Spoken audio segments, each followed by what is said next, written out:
Pero right now, I'm in Quezon City.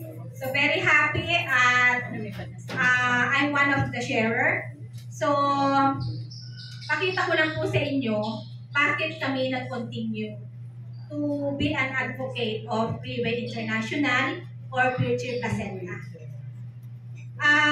Way back 2017, although may nararamdaman rin po ako sa aking health, pero sabihin natin na hindi naman yun fatal, di ba?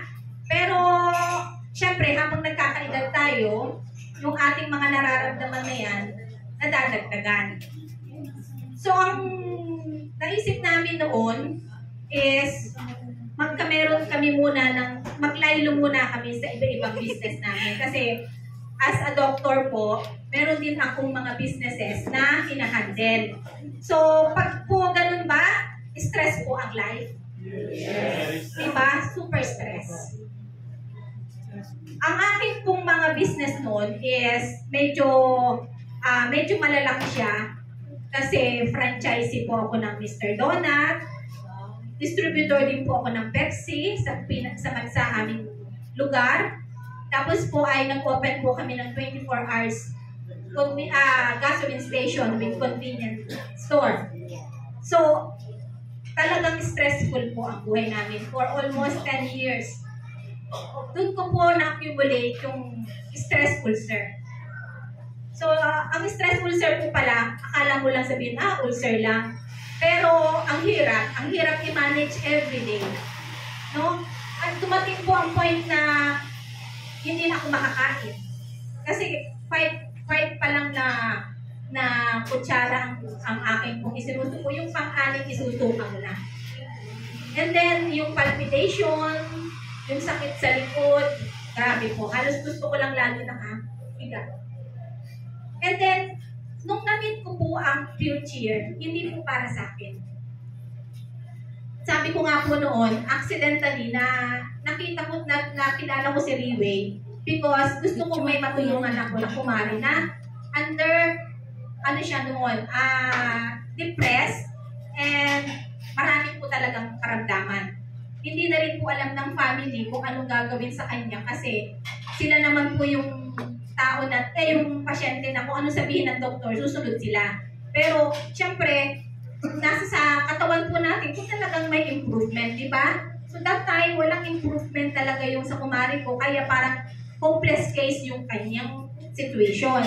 So, pag ganyan po, ang nangyayari, nagkakamero ng anxiety, depression, di ba? Kasi, hopeless na eh. Hopeless case ka, kaya iniisip mo, anytime you will die, mawawala tayo. Kaya, yung anxiety na andun.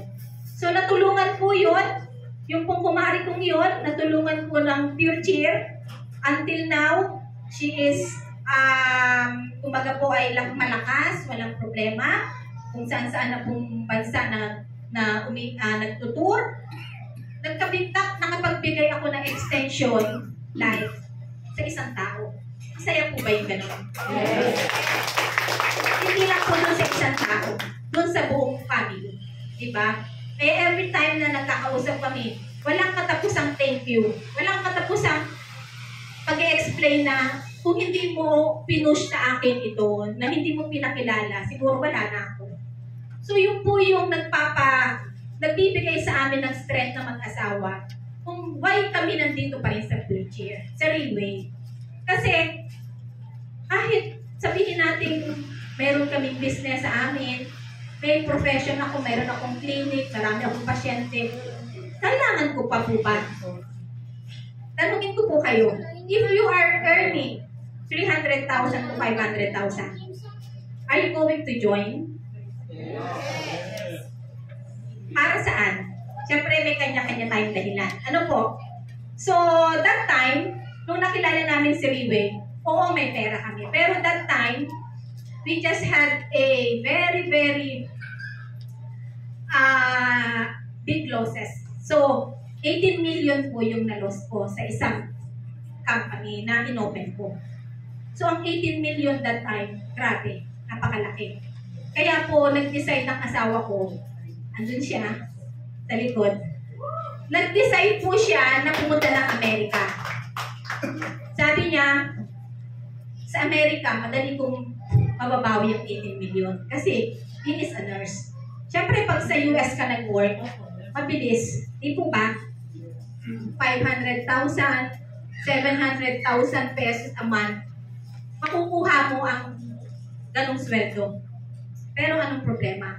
Patay ang katawan mo. Dalawang work. Hindi ka na halos matutulog. Pero, may balik sa iyo. Yung nawala sa iyo. Pera. Di ba? Ang mahirap pa mo nun, na kami ay nalugi. At the same time, first time namin magkakaloan sa bangko. Kaya, sabi ko, pera lang yan. Dito ka na lang sa atin. Kasi, nakukuha nga natin yan in a different, kumbaga hindi tayo magkahiwalay. Lalo na ngayon, pagtutulungan natin. So, nung nakilala namin si Riway, that time, paalis na. Papunta na hong, kagagaling lang niyang Amerika. At magtatayo na po kami ng business doon. So, kami, magmamigrate dapat kami sa Amerika. Ayaw ko na magkahiwalay kami, kaya ang desisyon namin is migration. So, dahil kami naman pong mag-anak ay lahat ay may US visa, so kaya namin gawin niya. Anytime, mag-stay kami ng Amerika, and then balik lang ng ilang buwan, then Amerika ulit. Magkasama pa rin kami. Pero nung nakilala namin si Riway, ay bakit pa? Diba? Andito lang pala. Si Riway pala ang sagot. Si Riway pala kasi nung time na gusto ko siyang i-take, sabi ko, may pera nga ako pero may pinaglalaanan ako. Sabi ko, how can I have that battles or yung future na free? So, nag-strategy lang po kami mag-asawa. Sabi ko nga nung nag-share ako nung Thursday, it's a matter of strategy. Iisip lang tayo kung ano yung kaya natin gawin na hindi tayo masisira din sa ating, kumbaga, gagawin talaga natin na hindi pwedeng hindi mangyari. So, ang ginawa ko lang po is, that time, sabi ko po sa doktor na sponsor ko dito sa Riway, malayo ang aming province. It's 6 to 7 hours drive going to Manila. So, every time na may makakausap ako about this pure cheer, nag-share ako, tapos I don't have product with me, paano yun? So, sabi niya, oh, okay lang. If you really want, bibigyan kita ng product. So, sabi ko, no, ganito. I-encode mo ako, I want to purchase. Alam niyo po, that time is, ang 4 bottles is 4 sets is kalahating milyon. Sabi ko, 4 sets. Nagulat yung aking doktor na kumare, no? Sabi niya, 4 sets? O sige, sabi ko, basta 4 sets. Ikuha mo ako sa credit card. So, credit card po ang ginamit ko. Naglabas ba ako ng pera? Yeah. Hindi. Pero, ang sabi ko po dun sa kumare ko, basta wala pang due date yan, babayaran ko yan. At ginawa po namin mag-asawa yun.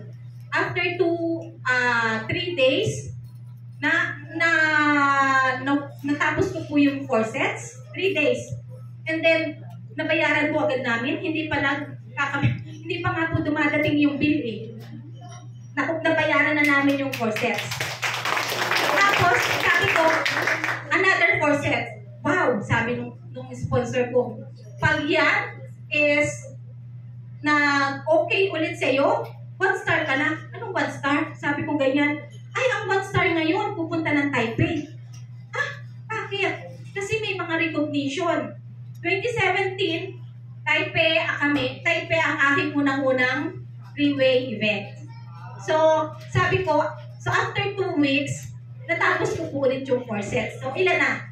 8 sets. So, yun po, sabi niya, tingnan mo yung iyong portal. Kasi every time po tayo dito, wala pong bayad ang registration natin. Pero if we want to purchase, registered na tayo as distributor. Kaya po tayo may kanya-kanya ng account or portal sa company. So sabi niya, tingnan mo yung portal mo. Pagtingin ko po, grabe, more than 1 set ang aking pong points. Kung ibibili ko po yung points na yon, meron pang matitira sa akin, and then, meron na akong free 1 set. Sa isang katulad ko po na kung tutuusin, kayang-kaya kong bumili. Pero, ang sabi ko, mas maganda yung pinaghihirapan. Ano po?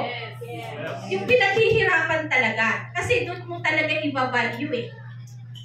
So, nung makainom kami ng mag-asawa ng free, sabi ko, kayang-kaya pala. So, hindi pwedeng sasabihin ng lahat po ng nakakarinig ng opportunity ng Leeway, sasabihin, para lang yan sa mayaman. Hindi po yung totoo. Kung gusto po natin talaga na may mangyari sa ating sarili, sa ating pong health, at sa ating pong future, sa ating family, syempre, kung kaya ng iba, kaya din natin. Basta tayo lang po ay magpa-follow. Magpa-follow lang po tayo kung ano po yung platform ng company, kung ano po yung ibibigay sa ating mga trainings. Kasi lahat naman po ng trainings sa Leeway is free. So, nung naka-attend po ako ng Taiwan, nakita ko po, grabe ang company na to. Una, na-in-love po ako because iisa po ang product. Hindi po siya katulad ng ibang multi-level company, multi-millionaire, na andito nga sila ngayon, matagal na sila, 50 years, 100 years, pero how many products they have? Diba? Pag naging distributor ka nun, ang dami mong kailangang i-explain sa isang upuan ninyo ng isang pag-share mo kasi hanggang toothpaste, hanggang kape, hanggang napkins, di ba? Kailangan mo yan aralin. Pero dito po hindi. Iisa lang po ang ating product sa food supplement. Kaya po sabi ko, ibang company ito. Nung makita ko po ang mga naka-black sa Taiwan, lalo ako na-amaze kasi 80 years old, meron pa kami nakita pumapalik sa stage, naka-wheelchair, mga 1 star, 2 star. Sabi ko, grabe, ang tatandaan na nila, pero andyan sila, elites. Pegasus who is the highest rank. So ako po, sabi ko, 1 star, ang 1 star po kasi, nasa likod. Sabi ko, ayoko dito sa likod. Sino po ang gusto pag nanonood sa isang event nasa likod ka? No choice ka kasi yun yung pwesto mo. Yun ang ranking. Hindi pwedeng mauna ka, kahit mauna ka dyan, kung ang start ng event ay 7 o'clock, nandun ka na ng 4 para mauna ka sa upuan. Hindi po ganun doon. Kung saan ang iyong pwesto, doon ka lang, yun ang rank mo eh. So sabi ko, ayoko dito sa likod, hindi ko makita lahat kasi ang lit-lit ko. Sabi ko, ano ba? So sabi ko dun sa sponsor ko, kung sino yung kasama ko that time na nag-convince sa akin, paano ba ako mapupunta nun sa unahan? Hindi naman ako masyado kumbaga po ay, anong tawag doon? Anong word yun? Exaggerate na. Gusto ko sa kauna-unahan, hindi. Sabi ko lang po gusto ko dun sa gitna. Anong rank yung sa gitna? Sabi niya, ay go, 3 star. Gusto ko 3 star. By the way po pala, ako po ay naging 1 star and then automatic 3 star na ulit. Kasi naipasok ko po yung sa husband ko, tulong na kami sa pag-a-advocate nitong Pure Cheer. So, sa mga tuwid po, nakainom po kami ng free. Pati po ang family ko nakainom na. So doon ko po nakita ng lalo po ang ganda ng product. At yung sa mother ko po na ayaw niya na siya ay matitigil sa bahay, yun na lang po yung happiness niya na ibigay ko pa. Anong naibigay ko sa kanya? Yung quality of life. Because of taking Pure Cheer. Ate Dayan, can you please show where is my mom's video? Ang mami ko po ay since 2017 umiinom na ng Pure Cheer. And then, ito po ay second accident na niya. Gusto ko lang pong ipakita sa inyo. So, ito po ay December, New Year's Eve. Ang mami ko po yung naka-polka dance. 80 na po siya, 80. Umalik po yung kanyang... Umalik po kasi yung masigla niya sa pagtupol. Dati po, nung 63, 65, hirap na siya mag-bulbong. So, ang sabi niya sa mga kumari niya, ay nagagastusan lang ako sa kababayan ng TI. Oh, this is my mom, 82. Ang ganda ng batang-bata. So, pag nakikita niyo po, ganito kaganda ang mami niyo, ganyan ka-energetic, at saka ganyan na masaya, walang iniindang pain, ano pong gagawin niyo? Diba? Talagang ide-diretso niyo to share. Kasi marami tayong mga nanay, mga mahal sa buhay na gusto natin ay quality of life. Hindi po yung pagkatapos ng senior ng kanilang work, retirement days, andun lang sa bahay, o nakatungkod, o naka-wheelchair. Diba? So siya po ngayon is happily having a free balance. Basta nakikita lang po siya kasi walking product testimony siya eh. Pag nakikita po siya sa amin, sasabihin, "Uy, mami, looking good ka talaga. Anong secret?" So, sasabihin niya, "Ay, tanungin mo sa anak ko ang sikreto." O, I think, may kausap na ulit ako. Diba? Kasi kung titigilan natin ang pagbigay sa kanya ng pure cheer, ilang milyon na po ang nagastos ko. Siya po ay nagtitake 4 capsules minsan 2 capsules. Ano niya po sa 7 years. Ilang milyon na po dapat ang gastos ko para lang po ganyang kaganda ang mother ko. Diba? Pero anong ginawa ko? Nag-share lang ako. Hindi po ako tumigil na mag-training, sa mag-attend ng mga events, at sundin lang ang core values ni Riwe, do it the right way. Dire-diretso po tayo. Dire-diretso po talaga. Mabibigyan tayo ni Riwe ng magandang financial freedom. Nakapag-travel po kami mag-anak. Kung gusto po namin pumunta ng Amerika, we can do that. Habang nasa Amerika, meron kang leaders, meron kang mga kinakausap, meron ka pong nagiging income bukod sa free battles natin. So, naikishare po namin sa mga kamag-anak namin sa Amerika ang ginagawa namin, and they're very happy kasi nakikita nila na lumingkod po kami dito, even though hindi na nag-nurse yung asawa ko sa Amerika, mas maganda. Pumupunta po kami doon ay hindi para magtrabaho, kundi para mamasyal. Diba? So, yun po.